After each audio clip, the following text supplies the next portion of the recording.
A wood-burning stove equals a cosy atmosphere and CO2 neutral heating. But the cosy atmosphere can dissipate quickly if lighting the fire is difficult and smoke starts spilling into the living room. This was precisely what retired minister Georg Børresen and his wife experienced in their home in Østfold, Norway.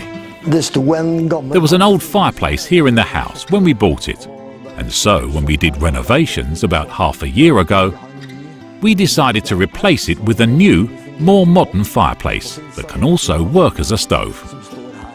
And so we installed this one that you see here. But it drew too poorly. Every time we lit the fire, the room would fill up with smoke. That's when I recalled having heard about this thing called a chimney fan. But most were quite expensive, and so I ended up buying this one. It has a fairly simple construction, and I saw that I could install it myself by mounting it on top of the chimney and pulling the power cord underneath the roof tiles and into the attic. That was really great, and I immediately noticed a huge improvement when lighting the fire.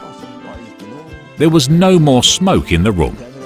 That chimney fan on the chimney has truly solved our problems here. Can you feel it? There's no smoke in here. Find out more at www.draftbooster.co.uk.